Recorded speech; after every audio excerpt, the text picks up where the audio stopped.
Lights, camera, action.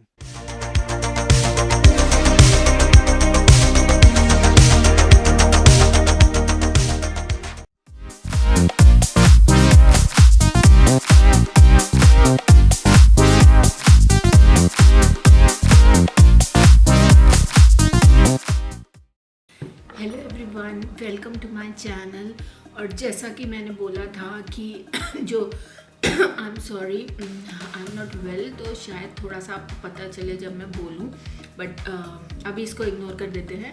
Okay, तो जैसा कि मैंने बोला था कि ये जो फर्स्ट वीडियो होने वाला है ये एक ड्रेस मेकओवर वीडियो होने वाला है। तो मैं थोड़ा सा बैकग्राउंड यहाँ पे बता रही हूँ कि ये जो ड्रेसेस हैं जो अभी आप देख रहे हो, ये बुटीक से सिलवाई गई थी। और इसको ये टोटल मतलब 11 से 12 हज़ार के बीच में बनी थी। 5.5 या 6 हज़ार की ऐसे पर ड्रेस पड़ा था विद स्टिचिंग एंड मटेरियल, ठीक है। तो ये टोटल अमाउंट था। अच्छा, जो रेफरेंस पिक्चर है जो ड्रेसेस थी उनमें से था एक लहंगा। इस वीडियो में हम लहंगे के ऊपर ही बात करने वाले हैं, तो लेकिन मैं बता रही हूँ कि एक लहंगा था और एक गाउन था, तो गाउन को भी छोड़ देते हैं। तो लहंगे को ये पिक्चर है जो स्टिच किया हुआ लहंगा है, और जो रेफरेंस पिक्चर है लहंगे का वो ये था, और ब्लाउज़ का जो रेफरेंस पिक्चर था वो कुछ इस तरीके का था। तो ऐसा लहंगा सिला जाना था और ऐसा ब्लाउज़ सिला जाना था, बट जो फिनिश्ड प्रोडक्ट हमें मिला वो ये है जो आपके सामने है। अच्छा, इसकी कोई मैं यहाँ पे तारीफ़ नहीं करना चाहूँगी, सब लोगों को देख के समझ में आ रहा है कितना अच्छा सिला है, 5-6 हज़ार का लहंगा। पर अब ऐसी सिचुएशन बहुत बारी होती है और सबके साथ होती है कि हमने कुछ स्टिच करने के लिए दिया है और हम कुछ एक्सपेक्ट कर रहे हैं और हमें बहुत ही अनएक्सपेक्टेड सा कुछ मिल गया। अच्छा, तो अब उस सिचुएशन में क्या करें? क्या पैसों को भूल जाएं? नहीं, बहुत मुश्किल है। पहना जा सकता है, वो भी नहीं किया जा सकता। अच्छा, बहुत बारी ख्याल आता है लोगों के मन में कि इसको किसी को टिका दें, तो वो भी ऑप्शन नहीं होता है कि अल्टीमेटली उसको पता ही चल रहा है कि ख़राब है इसलिए दे दिया गया, तो आपके पैसे भी इसमें लगे और आप किसी के बुरे भी बन रहे हो, तो वो सब तो नहीं हो सकता। तो अब कर क्या सकते हैं, है ना, यही देखना है।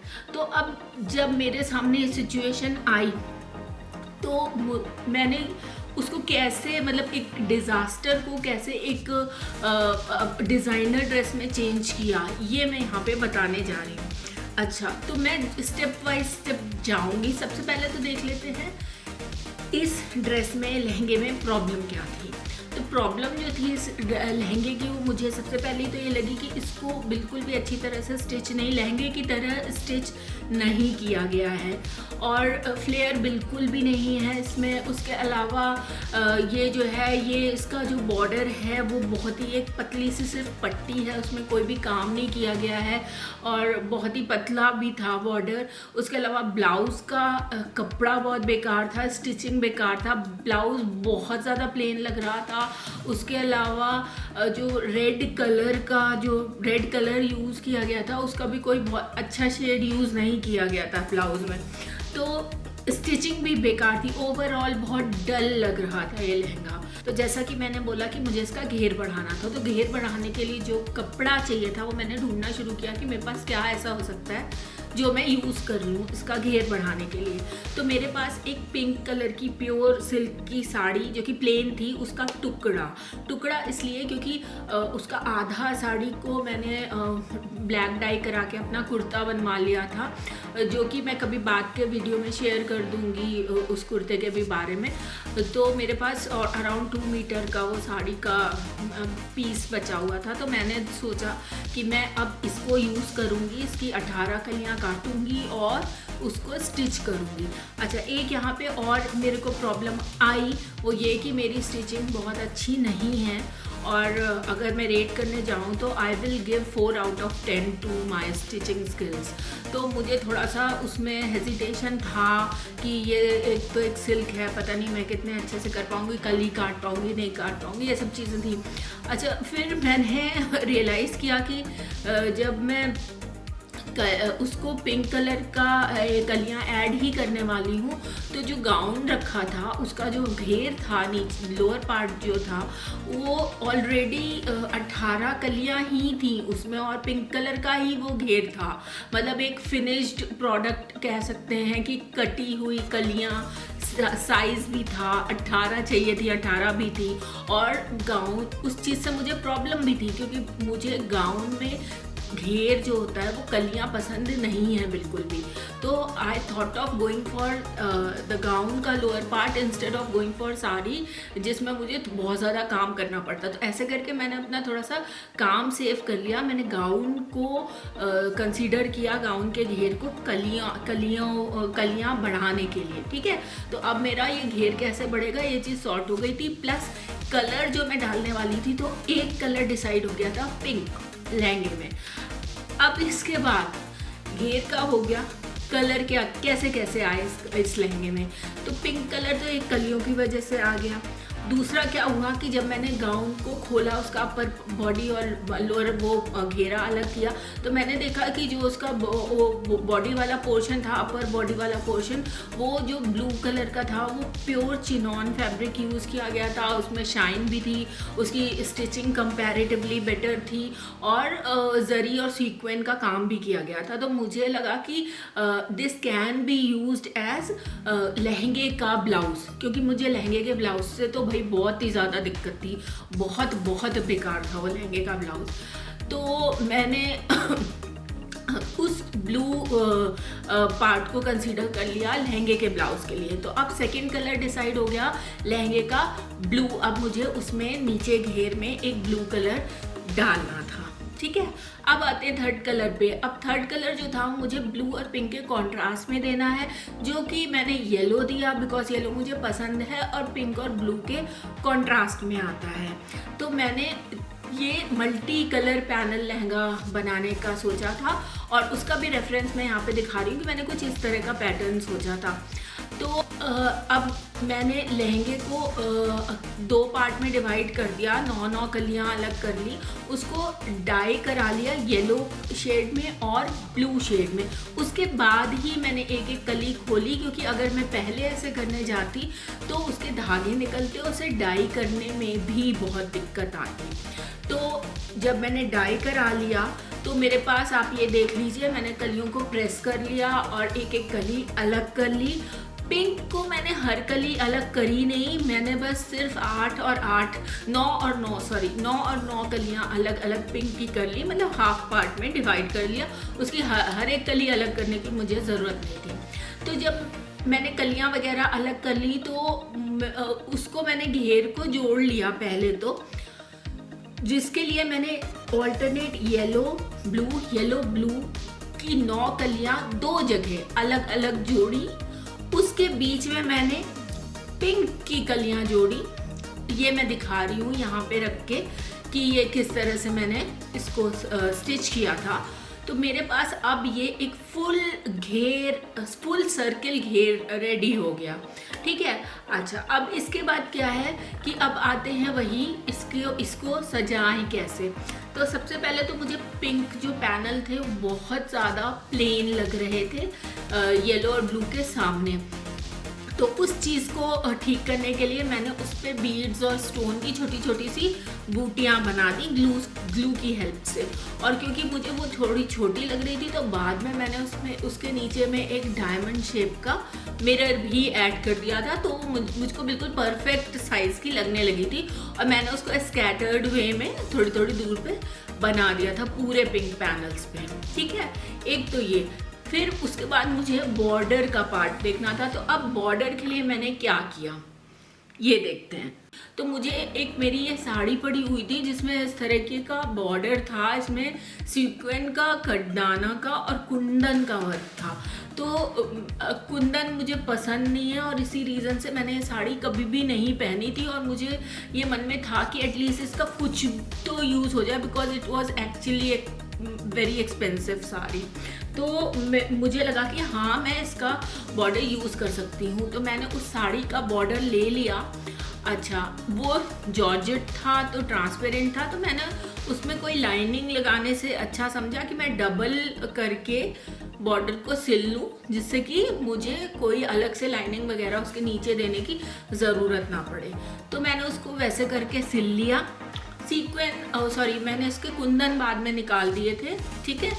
अच्छा, कुंदन की जगह मैंने उसमें मिरर लगा दिए थे, क्योंकि मिरर जो है वो आजकल बहुत बहुत फैशन में है और मुझे मिरर पसंद आते हैं। मिरर वर्क मुझे बहुत पसंद है, और जब लहंगे में स्पेशली।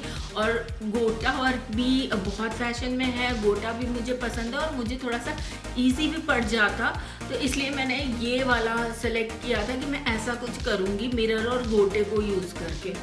तो मैंने ये जो ग्रीन लेस थी उसके बीच में मिरर लगा दिए, और पिंक पैनल पे भी मिरर थे, तो वो मैच कर गया, सब चीज़ मैच कर गया।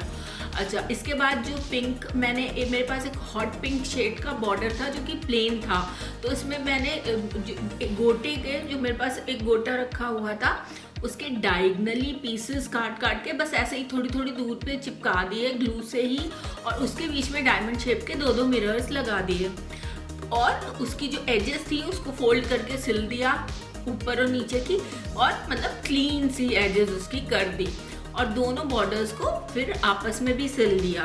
और जॉर्जेट वाले पे मैंने मशीन से नहीं सिला, मैंने सुई धागे से सिला, क्योंकि उसमें झोल आ रहा था। तो ऐसे करके मेरे पास एक बहुत अच्छा सा 9 मीटर्स का रोल रेडी हो गया बॉर्डर के लिए, ठीक है। तो ये हो गया मेरा बॉर्डर। उसके बाद मुझे लगा कि अब मुझे इसमें एक अच्छा सा हैंगिंग दे देना चाहिए, और मैंने पर्पसली हैंगिंग बहुत बड़े वो भी मैंने बनाया ही था, DIY हैंगिंग ही था, उसका वीडियो मैं ज़रूर से शेयर करूँगी इसके बाद। तो उसको मैंने बहुत बड़ा लगाया, क्योंकि मैं उसको हाईलाइट करना चाह रही थी, और मैंने उसमें मिरर लगाया था, और कलरफुल इसलिए बनाया क्योंकि मैं चाह रही थी कि थोड़ा सा राजस्थानी या फिर गुजराती टच देना चाह रही थी। बॉर्डर को घेर में जोड़ने के लिए 4 इंचेस का मेरा बॉर्डर था, 2 इंचेस पे मैंने मार्किंग कर ली पूरे घेर पे, और उसके ऊपर बॉर्डर सिल दिया, ठीक है। इतना होने के बाद अब मेरा लास्ट स्टेप ही बचा था ऑलमोस्ट, वो ये कि मैंने घेर को, जो उसका अंदर का लाइनिंग था, उसको मैंने जोड़ दिया ऊपर का जो भी मैंने घेर बनाया था उसके साथ, और उसके बाद उसके ऊपर मैंने पट्टी लगा दी। पट्टी मुझे हाथ से सिलनी पड़ गई, बिकॉज मेरी मशीन ख़राब हो गई थी उस टाइम पे, तो पट्टी मैंने हाथ से ही सिल दी। अच्छा, अब क्या हुआ कि ये सब मैंने कर लिया, फिर फाइनली मैंने चेक किया कि कुछ रहता है अगर, तो मैं इसमें मतलब फिनिशिंग कर दूं, तो थोड़ा सा बॉर्डर पे उसको स्टिच करना रहता था, वो मैंने कर दिया। और उसके बाद जो कमर पे मैंने हाथ से सिला था, तो ऑब्वियसली मशीन वाला लुक नहीं आ रहा था, तो उसको छुपाने के लिए मेरे पास एक इतना छोटा सा टुकड़ा था मिरर वाली लेस का, वो मैंने उसके ऊपर, इतना ही था क्योंकि वो भी मेरे किसी लहंगे का था और ये बचा हुआ पीस था, तो मैंने कमर पे उसको लगा दिया, और बाकी उसमें डोरी डाल दी, हैंगिंग लटका दिए। अब ये मेरा लहंगे वाला पार्ट पूरा हो गया। अब इस बारे में बात कर लेते हैं कि जो लहंगा है उसको बनाते समय थोड़ी सी मुझे प्रॉब्लम्स भी आई थी। वो ये कि मैं इस लहंगे को कम से कम पैसे खर्च करके घर पे अवेलेबल चीज़ों से ही ठीक करना चाहती थी। तो जब मैं पिंक पैनल्स पे बूटियाँ बना रही थी तो मेरे पास सामान ख़त्म हो गया था। तो जितने भी बीड्स मेरे पास फ़िलहाल अवेलेबल थे उनसे जितने पैनल्स पे काम हुआ मैंने उतने पे किया और टोटल 4 कलियाँ हटा दी। तो पहले जो 18 होने वाली थी वो बाद में 14 ही रह गई और उन्हीं को यूज़ करके जो एक्स्ट्रा 4 थी मैंने बाद में कमर की पट्टी में जोड़ा था। जब मैं डाई कराने गई थी तब मुझे पता था कि उसकी अंदर की लाइनिंग वाइट होने वाली है और कपड़ा ट्रांसपेरेंट था। तो उसके लिए मैंने ये किया कि जो मुझे डिज़ायर्ड शेड थे येलो और ब्लू के, यस, उससे मैंने 2 शेड डालकर उसको डाई कराया था, डाई कराने के टाइम पे। और जैसे कि जो अंदर वाइट लाइनिंग दिखेगी तो वो कंपनसेट हो जाएगा वो चीज़। एक तो मैंने ये किया था। दूसरा, मुझे जो मिरर है वो मैंने पर्पसली यूज़ किया ऊपर से नीचे तक, मतलब कमर से, और पहले कमर पे भी, पिंक पैनल पे भी, और नीचे, और जो ग्रीन लेस थी उसका कुंदन हटा के मैंने मिरर इसीलिए लगाया 2 रीज़न से, क्योंकि ये वो पुरानी साड़ी थी और उस पर मिरर लगाने से एकदम से शाइन आ गई थी और बिल्कुल भी नहीं लग रहा था कि वो कुछ भी उसमें ओल्ड यूज़ हुआ है चीज़, उसमें बिल्कुल नई चीज़ के जैसी सी शाइन आ गई थी मिरर लगाने से। और बाकी तो मेरा जो बॉर्डर था वो न्यू ही था। अच्छा, यहाँ पे मैं बता दूँ, अगर किसी को मान लीजिए मेरे पास बॉर्डर नहीं होता, वो तो रेडीमेड बॉर्डर था, मान लीजिए नहीं होता, तो मैं उसकी जगह जो रेशमी फॉल आती है ना, मैं वो यूज़ कर लेती और वो भी इक्वली गुड लगता, ठीक है, और उससे मैं बॉर्डर बना लेती। तो बॉर्डर में मैंने ये किया था। इसके बाद एक और चीज़ में मुझे प्रॉब्लम आई थी, ये लहंगा पूरा होने के बाद जब मैंने उसका ब्लाउज़ देखा तो ब्लाउज़ में थोड़ा सा वही फिनिशिंग रहता था कि उसका जो मैंने नीचे का घेर अलग किया था गाउन का और निकाला था, तो मैंने उसके एजेस सिल दिए। उसके बाद में मैंने देखा कि जो लहंगा है उसमें जो भी शाइन है वो एक्चुअली वाइटिश गोल्ड आप बोल सकते हो, या सिल्वर साइड में बोल सकते हो कि सिल्वर टोन्स लिए हुए थी, उसमें येलो कहीं से भी या गोल्डन उस तरह का कहीं से भी कोई वो यूज़ नहीं किया गया था।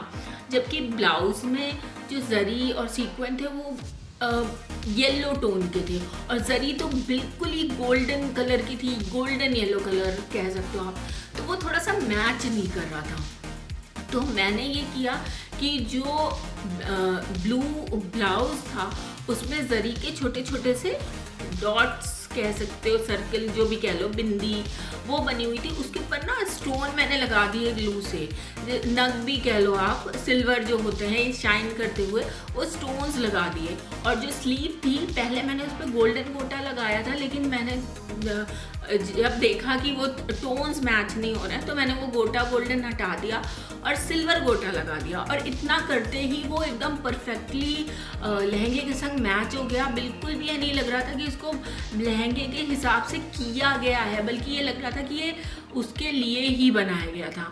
तो जब मैंने सिल्वर गोटा जो यूज़ किया था, जो मैंने बॉर्डर पे यूज़ किया था और ब्लाउज़ पे भी यूज़ किया था, तो वो मेरे पास ख़त्म हो गया था। और क्योंकि वो एक स्पेसिफिक टाइप का गोटा था, थोड़ा अच्छी क्वालिटी का, उसमें येलो रेशम पड़ा हुआ था साइड पे, ऐसा इजीली अवेलेबल नहीं होता है। ये मैंने बहुत पहले कभी चांदनी चौक से लिया था क्योंकि मुझे बहुत पसंद आया था, तो इस वजह से मैंने अब वो गोटा ब्लाउज़ में लगाना था, तो 3 लेयर जैसे आपने देखा, पहले वो ब्लाउज़ की स्लीव्स थी, मैंने बाकी की लेयर हटा दी, उसे सिंगल लेयर रखा और स्लीव्स को पफ स्लीव्स में कन्वर्ट कर दिया। तो ये बात मैं यहाँ पे इसलिए बता रही हूँ कि मान लीजिए अगर आपके पास कोई सामान ख़त्म हो जाता है या नहीं है और आप स्टक होते हैं बीच में, तो इट्स अप टू यू कि आप थोड़ा सा सोचें, आप उस चीज़ को छोड़े ना और रुके भी ना, आप थोड़ा सा सोचें कि इसका क्या किया जा सकता है, तो आपको कोई ना कोई इसका सॉल्यूशन ज़रूर मिल जाएगा। तो आप भी ऐसा कर सकते हैं, इसलिए मैंने ये बात यहाँ पे शेयर की। अब मेरा लहंगा ऑलमोस्ट पूरा था, उसमें कुछ भी ऐसा रहता नहीं था। अच्छा, एक काम मैंने और किया था, वो बहुत ज़रूरी नहीं है, वो मेरा अननेसेसरी एक स्टेप था, इसने मेरे बहुत सारा काम बढ़ाया था कि मैंने जहाँ पे वो पैनल येलो और ब्लू जोड़े थे उसके बीच में सीक्वेंस की एक लंबी लंबी लाइन भी लगाई थी। उसमें बहुत मेहनत लगी थी और विजिबल नहीं हो रही थी, तो दैट वाज नॉट इम्पॉर्टेंट, वो एक अननेसेसरी स्टेप ही मैं बोलूँगी, तो वो भी मैंने किया था, इसलिए बता रही हूँ। तो लहंगा अब रेडी था, ब्लाउज़ भी रेडी था। अब बात कर लेते हैं पैसों की। तो थोड़े बहुत पैसे तो मेरे इसमें ज़रूर खर्च हुए। तो 30 रुपये पर कलर के हिसाब से येलो एंड ब्लू डाई कराने का 60 रुपीज़। उसके अलावा जो मेरा हॉट पिंक कलर का बॉर्डर था वो मेरा ख़रीदा हुआ बॉर्डर था, तो इफ़ आई रिमेंबर करेक्टली वो 200 समथिंग का था जब मैंने उसे लिया था। उसके अलावा 60 रुपीज़ के मेरे मिरर लगे थे इसमें, और बाकी जो भी ग्लू बीड्स और ये सब आप समझ लीजिए, तो अराउंड 450 के करीब मेरे पैसे इसमें लगे थे। अब ये पूरा लहंगा एक डिज़ाइनर लहंगा लग रहा था, कुछ इस तरह का लग रहा था, आप देख लीजिए। और ये इसकी पिक्चर्स हैं, बहुत सुंदर लग रहा था गाइस, नो डाउट बहुत सुंदर लग रहा था। कैमरे में इतना कैप्चर नहीं हो पाया है, वही बात है कि मैं अभी थोड़ा इतना ज़्यादा कैमरा हैंडल नहीं करती हूँ, तो मैं जितना कर पाई हूँ मैंने यहाँ पे लिया है, but it was actually looking very very pretty. और ये हैं हमारी प्यारी सी मॉडल जिनसे मैंने रिक्वेस्ट की और वो बहुत हैप्पीली रेडी हो गई और उन्होंने मेरे लिए ये पार्ट ये शूट करवा दिया। और ये आप देख सकते हैं इसमें घेर कितना है लहंगे में, और ये एक्चुअली बहुत प्रिटी लग रहा था, बहुत बहुत प्रिटी लग रहा था। Follow you wherever, and I won't waste this.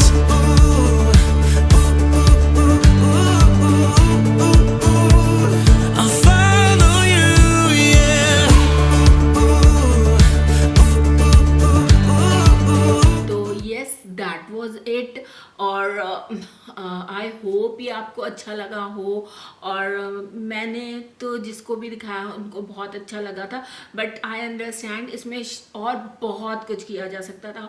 तो अब ये मैं आपसे सजेशंस चाहती हूँ कि आपको कैसा लगा आप बताइए, अच्छा लगा तो बताइए, अच्छा नहीं भी लगा तो बताइए, और इसमें क्या किया जा सकता था। अगर आपके पास कोई आइडिया है तो शेयर कीजिए मुझसे और लोगों से भी जो इस वीडियो को देख रहे हैं, और जिनके लिए यूज़फुल है उनके संग आप शेयर भी कर सकते हैं इसको। तो यस दैट वाज इट। और मिलते हैं। अभी मैंने इसका जो गाउन वाला पार्ट था वो मैं अभी नेक्स्ट वीडियो में डालूंगी। हाउएवर मैंने अपर और लोअर पार्ट उसका यूज़ कर लिया, बट उसको भी मैंने एक डिज़ाइनर ड्रेस में ही चेंज किया। वो कैसे किया है वो will definitely see that in next video. तब तक के लिए मिलते हैं। अभी के लिए break. Thank you so much for bearing me. अभी के लिए बाय बाय।